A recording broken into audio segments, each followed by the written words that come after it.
ہاں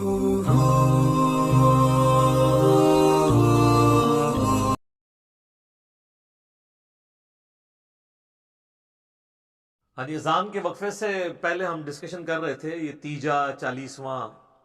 10واں، جمعراتیں، برسیاں، 11ویاں، 22 رجب کے کنڈے،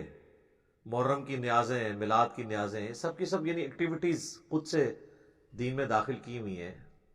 اور ان کو خود بھی پتہ ہے. اب تو نوبت یہاں تک آ گئی ہے کہ ایون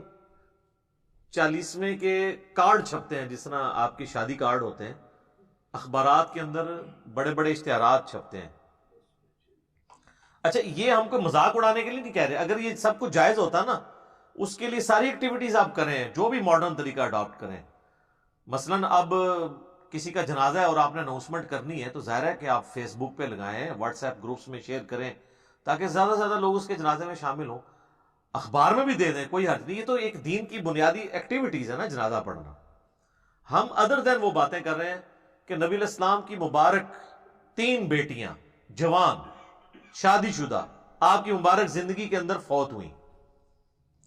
آپ نے کسی کا تیجا، 40واں، 10واں نہیں کیا، بلکہ آپ یہ جو لوگ کر رہے ہیں ان سے صرف سوال پوچھیں کہ نبی علیہ السلام نے اپنی کس بیٹی کا تیجا، 40واں، 10واں کیا ہے. تو وہ آگے اس کی جو شکل بنے گی نا، اس سے آپ آئیڈیا لگا لیں کہ اس کے پلے کوئی شے نہیں ہے.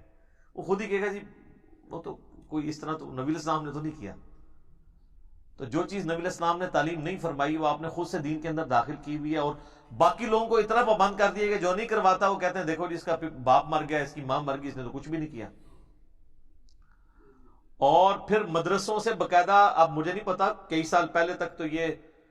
جب ہم چھوٹے چھوٹے تھے اس وقت 300 روپیہ تقریباً ریٹ تھا، پھر بڑھتے بڑھتے اب تو شاید 1000 روپے تک پہنچ چکا ہو ریٹ ایک قرآن کا. اور مجھے تو لگتا ہے یہ 1000 روپے میں بھی سستا ہے قرآن اگر دیکھا جائے. ہو سکتا ہے 3 دفعہ سورہ اخلاص پڑھ کے ہی آپ کو دیتے ہوں ایک قرآن. تو یعنی قرآن اس لیے نازل ہوا تھا کہ آپ مردوں کو زبردستی اللہ سے بخشوائیں گے اس کے ذریعے. آپ کے پنجاب میں ایسی جگہ بھی ہیں جہاں پر 40 دن کے لیے خیمہ لگ جاتا ہے قبر کے اوپر، اور شفٹوں میں حافظ قرآن پڑھ رہے ہوتے ہیں. اور ان کا یہ عقیدہ ہے کہ بھی جیسے ہی لوگ یہاں سے ہٹتے ہیں نا، پھر فرشتے آتے ہیں سوال کے لیے. وہ کہتے ہیں 40 دن آتے رہیں گے، تنگ آ کے چھوڑ ہی دیں گے. ہاں ٹھیک ہے نا، وہ 40 دن پورے کرواتے ہیں. اس لیے میں کہتا ہوں کہ جی قرآن تو امتیوں نے ایسا پڑھا ہے کہ نعوذ باللہ صحابہ کو بھی شرمندہ کرے. بھئی کسی صحابی کے مرنے میں تو 40 دن تک تو کوئی قرآن نہیں اس کی قبر میں پڑھتا ہوگا. یعنی امت نے سلف کو بھی شرمندہ کر دیا ہے، خلف نے سلف کو شرمندہ کر دیا ہے، اتنا زیادہ قرآن پڑھا ہے. اور ان لوگوں کی قبروں پہ جنہوں نے اپنی زندگی میں قرآن کو اتنا سیریس نہیں لیا کہ وہ قرآن پڑھ کے دیکھیں کہ اللہ تعالیٰ ہم سے کیا ڈیمانڈ کر رہا ہے. ان کے بارے میں تو اکثریت کی تو یہی حالت ہونی جو سورۃ الفرقان میں آیا ہے، آیت نمبر 30 کے اندر، وقال الرسول یا ربی ان قوم اتخذوا هذا القرآن مہجورا. رسول اللہ شکایت کریں گے کہ میری امت نے قرآن کو پیٹ کے پیچھے ڈال دیا تھا،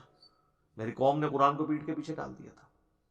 صحیح مسلم میں حدیث ہے، القرآن حجت لک او علیک، یا قرآن تیرے حق میں حجت ہوگا یا تیرے خلاف حجت بنے گا قیامت والے دن. تو یہ بڑا خطرناک معاملہ ہے. بھائی قرآن آپ نے خود کھول کے دیکھا نہیں ہے. بڑا کہا جاتا ہے نہیں قرآن سب سے زیادہ پڑھی جانے والی کتاب ہے، لیکن قرآن سب سے زیادہ بغیر سمجھ کے پڑھی جانے والی کتاب ہے. یہ اس کا تاریخ پہلو ہے. آپ کوئی اخبار اور میگزین بھی بغیر سمجھ کے نہیں پڑھتے. آپ دیکھیں پرانے زمانے میں جو بوڑھے پڑھ لکھے نہیں ہوتے تھے نا، تو وہ دکانوں پہ جا کے نا کوئی ایسا بندہ ڈھونڈتے تھے جو اردو پڑھ سکتا تھا، تو اسے اخبار دے کے کہتے تھے کہ پڑھ سنا آج کیا خبر میں ہے. لیکن وہ جن بابوں کو آپ یاد کرتے ہیں نا، ان بابوں کے بارے میں آپ کو یہ کبھی نہیں ملے گا کہ انہوں نے کبھی قرآن پکڑ کے مولوی کو دیا ہو کہ پڑھ بتا مجھے بتا اللہ نے کیا لکھا ہے. بزرگ ساڈے ماشاءاللہ جتنے بڑے پرہیزگار سے سانو پتہ ہے، لوگ ویسے بزرگوں کو یاد کر کر کے روتے ہیں. اسلام میں جتنا اچھا دور یہ دیکھا ہے نا صحابہ تابعین تبع تابعین کے بعد، پچھلی 1000 سال تاریخ میں اسلام پہ اتنا اچھا دور نہیں آیا کہ ہر بچے کے موبائل میں قرآن بخاری مسلم ترجمے کے ساتھ موجود ہے. ہمارے تو بزرگوں نے کیا، ان کے ٹیچرز نے جن سے وہ قرآن پڑھا کرتے تھے وہ بھی خالی ناظرہ ہی ہوتے تھے، ان کو پتہ ہی نہیں تھا کہ قرآن کے اندر کیا لکھا ہوا ہے. بہرحال یہ یعنی اس طرح کی رسومات چل رہی ہیں، اور باقاعدہ آپ دیکھیں میت کے اوپر وہ سوگ کرتے ہیں، سوگ تو ٹھیک ہے، بخاری مسلم میں حدیث ہے کہ میت کے اوپر 3 دن سے زیادہ سوگ نہیں ہے، سوائے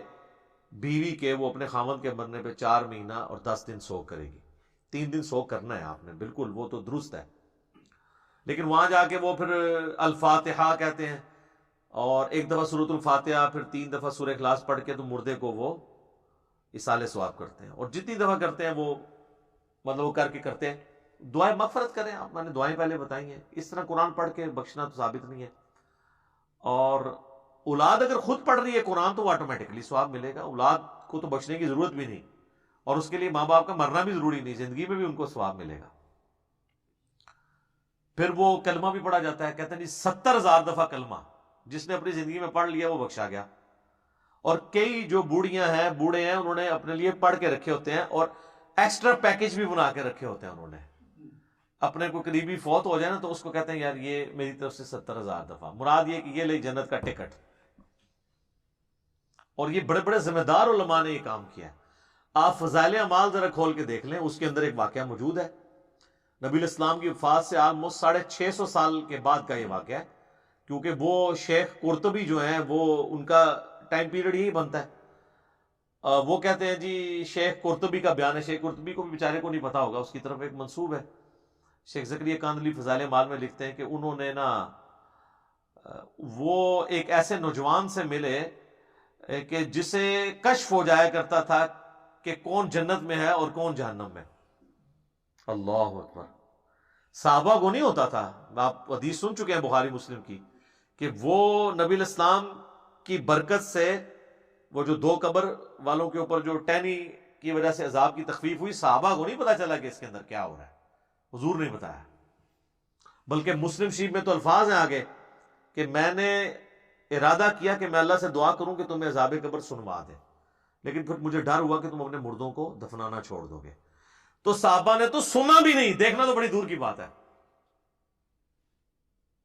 بخاری اور مسلم دونوں میں حدیث ہے، ایک مدعم نامی غلام تھا حضور کا جو آپ کی سواری کا کجاوا کسا کرتا تھا، غزوہ خیبر کے موقع پر ایک نامعلوم تیر لگا اور وہ شہید ہو گیا۔ صحابہ نے کہا یہ تو سیدھا جنتی ہے، حضور کا خدمت گزار ہے، ظاہر ہے جی ہم بھی ہوں تو یہی کہیں۔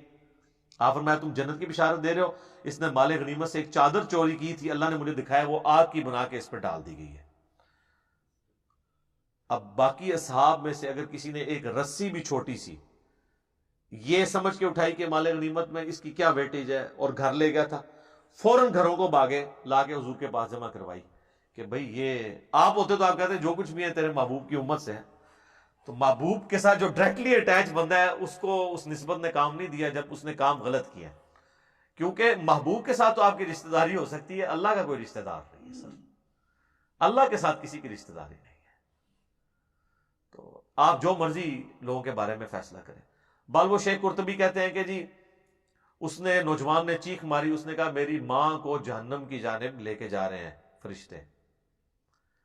تو وہ شیخ کہتے ہیں کہ میں نے دل میں ارادہ کیا کہ میں نے یہ سنا ہے کہ جو 70,000 دفعہ کلمہ پڑھ لے اس کی مغفرت ہو جاتی ہے، تو کہتے ہیں میں نے اس کی تصدیق کرنی تھی کہ یہ جو کہتے ہیں نا آواز آئی، پتہ نہیں یہ آواز ٹھیک آئی ہوئی ہے کہ غلط، قرآن حدیث میں تو کہیں نہیں ہے،